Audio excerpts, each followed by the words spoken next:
Can Twitter ban this too? Can we ban the Save the Children hashtag that QAnon started and has created mass conspiracies about sex trafficking that aren't true? Wayfair and Pizzagate, anyone? You should report his group since it's filled with QAnon conspiracies. Okay, bye. Yes, please don't buy into QAnon. Their conspiracies about child sexual abuse, pedophilia, and trafficking aren't how trafficking works, and they are harming agencies with false reporting. It turns out the dad was reaching out to a lot of people that were part of this Save the Children QAnon thing to get this amplified and moving. And unfortunately, he exploited these people who really do want to save children, but he wasn't being truthful. Fortunately, he exploited these people who really do want to save children. So which is it? Is QAnon a conspiracy group or are they really trying to save children? Now, of course, it's the former, but I don't think Katie knows this. She reaches out to me. She wants me to do this, like, collab with her, and I do the collab, and it goes really well, and we get along really well. And then, like, people start trolling because I have a lot of trolls, and she allows the trolling on her channel. And then she tells me, well, I'm not into drama. I don't want any part of this. And then she literally says, like, okay, it's fine. We're good. We're good. I'm not going to listen to this. I know how trolling goes. I'm not going to be a part of that. Is that, like, she's done this to every panelist that goes onto her channel. So I went on her channel in January. And when I went onto her channel, she allowed the comments to get so nasty against me. She allowed people to leave 4,000 horrible comments about. This is a screenshot of a video on the YouTube channel Unveiling the Masks. This video is of the collaboration between Sharrell and Katie back in February. This video features the comments from that video. I'll leave the link in the description. The fact that when they were going after me, Perry literally called my husband an F-A-G-G-O-T. He did. In a live video, he called my husband a homophobic slur. He didn't apologize to my husband for saying it. He only apologized after the fact for using the word, not calling my husband that. Now, I fully understand and agree with the apology for using the gay slur. However, why would he have to apologize for calling her husband gay unless she sees that as an insult to her husband? I don't care less what Perry thinks of me. Here's my husband. And saying I am homosexual is not an insult because if folks are gay, it's a non-issue. Exactly. Oh, there's Toad there for the save. So. Hi. Hello. Hi. I don't even know you, Katie. Monica, please, nice to meet you. I am, it's 11 o'clock here. I'm tired, but I saw someone sent me a DM that John was, like, being dragged, and I was like, oh, yeah. You have dragged me. Like, I dragged you? Yeah. There's things that you've done that I've not agreed with, but I don't know if that's dragging. Okay, so can you go ahead? Go ahead, Katie. Go ahead. So say what you gotta say. I mean, I've always. Like, I don't know what's going on. But what? A source close to Devin? Well, from your Twitter, you were kind of like dogging me. Recently? So my question to you, Katie, is how can I trust you saying this about Sharrell when like I've caught you lying about me in the past? Like, okay, like months ago, like you thought like that fake GoFundMe about my website that I never started was me. What? Your fake GoFundMe? Oh, don't play stupid, please. Let's just be honest. I'm not remembering. I don't even know what this tweet that you're talking about is because I can't remember. Because I haven't recently tweeted. It was like a week ago. You tweeted about like Devin and don't acknowledge the source because the source was me, saying like, you know, he's been caught in lies in the past. What? Just be honest. I didn't say that about Devin? this is confusing. Yeah. Look at your Twitter. Now you put out like bullface lies about me. What lies? Oh Lord! I just told you about like the GoFundMe that wasn't mine that some troll started. Yeah, and then And when you said, I got John, message, that's because I had a ton of other bloggers that don't like you telling me all of this stuff. He did drag me, but big time. But that's fine. Like, if he wants to be mad at me, I'm not going to be. I'm a big girl. I can hear his criticism. In fairness, people said that I was trying to play dumb, but I really didn't remember the thing about Devin. I don't remember saying anything about him related about Devin. And she has more subscribers than me. Maybe.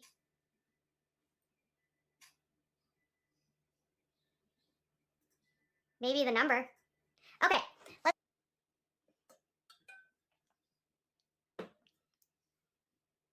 She does have 250,000 subscribers. Okay. I'm doing air quotes and you're missing the point. I know she has on paper more subscribers than me. You're missing this part, okay?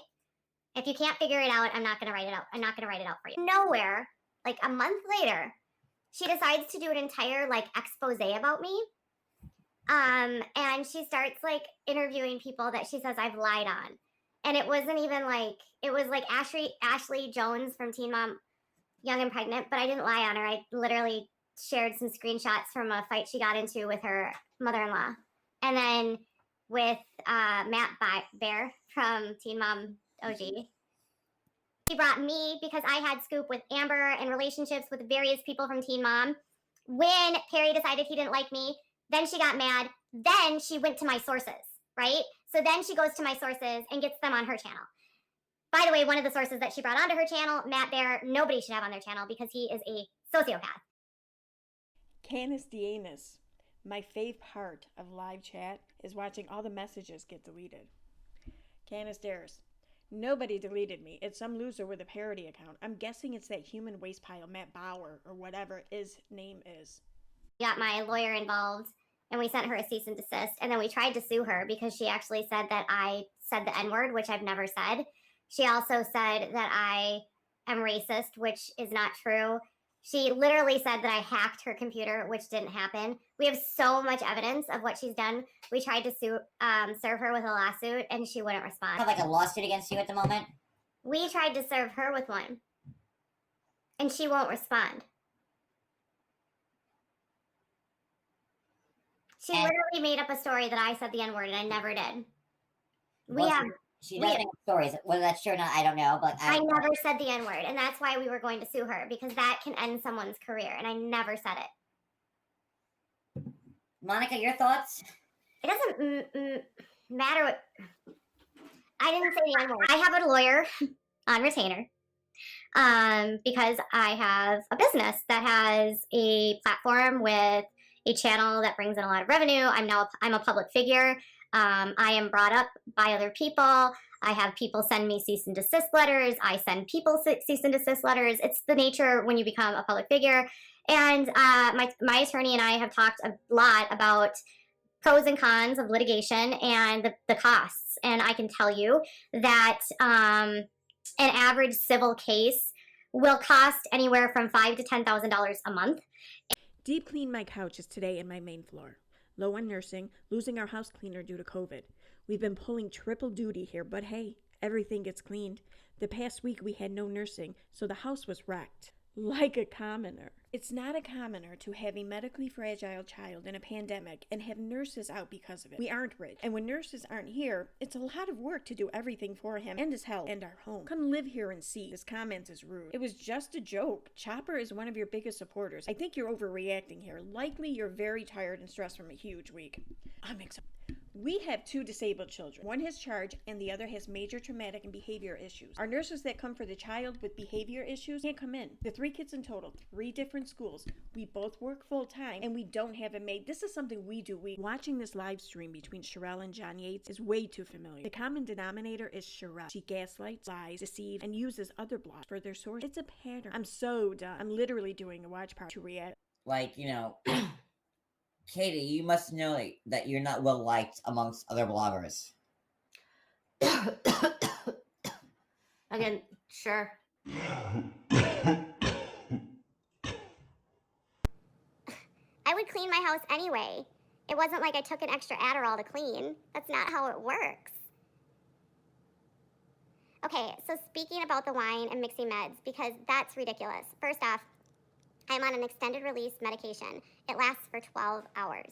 So if I take my medication at 7 a.m., my med will be off by 7 p.m. So I will not have Adderall in my system after 7 p.m. that night. At that time, if I want to have a glass of wine, I can. My doctor has been very clear with me that I can have a glass of wine. First off, I don't drink to get drunk, and I would never have more than that because I don't want to counteract the benefits because it's a depressant. And it's legal for me to do that. And as long as I'm not having like drinks, 7 drinks a night, like if I have a glass of wine, which typically during the week, I'll have like 2 glasses, maybe 3 glasses of wine. That's it. And I never in one setting. Like last night I had a single glass of wine. I drink far less than I've ever drank in my entire life now. But once it's out of your system, you're not mixing. And I never mix when I'm on it. So it feels weird when you do drink and have it in your system. And I don't like that because it makes me feel very dehydrated. And I don't like feeling dehydrated. So I don't ever drink ever when it's still in my system. I don't like the way it makes me feel. I will not have if we go out, if I'm at an event in the afternoon and people are having alcohol,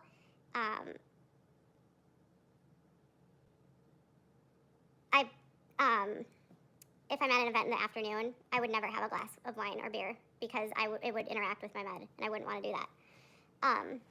But it's like 9 o'clock at night or 8 o'clock at night here, and but yes, like when you're on these meds, you should not be getting drunk. No, but you can have a glass of wine, and I will always tell you guys this: like you need to talk to your doctor, and you need to have that conversation with your doctor about like what's okay and what's not okay. And my doctor specifically said, you can have a glass of wine, just don't get drunk. You know, like that's it. It's not that hard. It's not that serious. And the only person that matters to is between me and my doctor.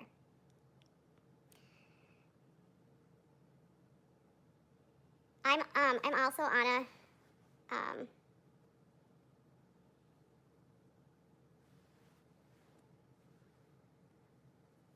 I don't know.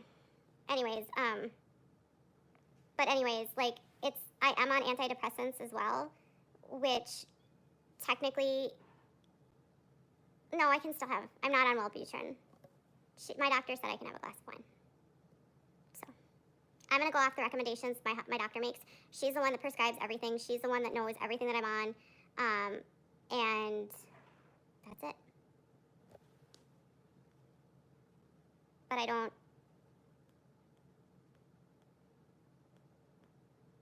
Most of the tweets I've seen on here are people talking about alcohol consumption with the medications. Is that safe? I'm not a doctor, but your comment here is tone deaf. Is that what you got from my tweets? That's all? I just asked a genuine question, as I don't know anyone with ADHD. It was curious.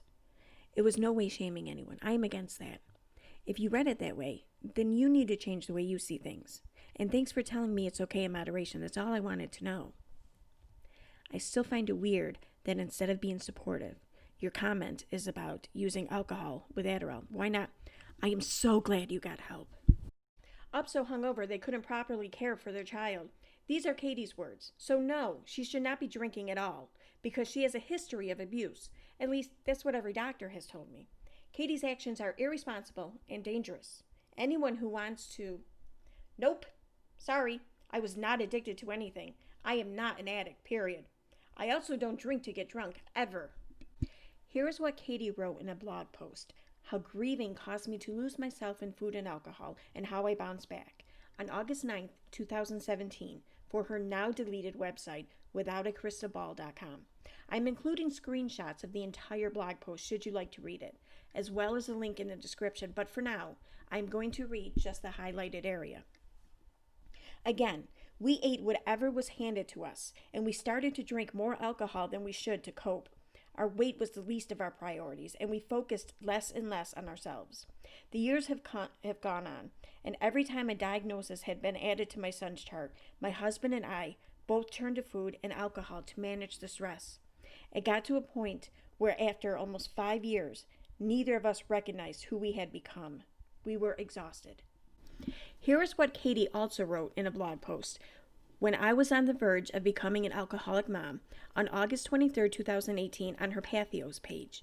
I am including screenshots again of the entire blog post should you like to read it, as well as a link in the description, but for now, I'm going to read just the highlighted area.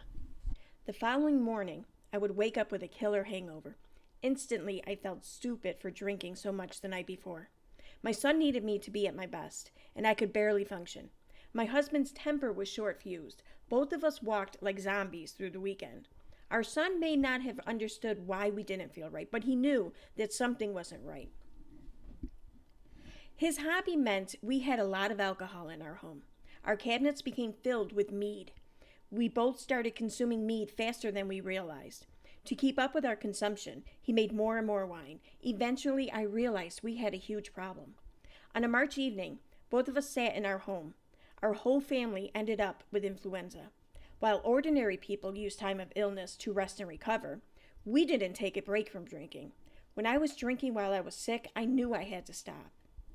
My husband gave up drinking completely. He knew his family background with alcoholism meant he needed to be completely abstinent. I coped with everything in my life by drinking. If my husband and I fought, I drank. When I got bad news from one of my son's doctors, I drank wine. On nights out with friends, I drank to unwind and decompress. My sole coping mechanism had become alcohol.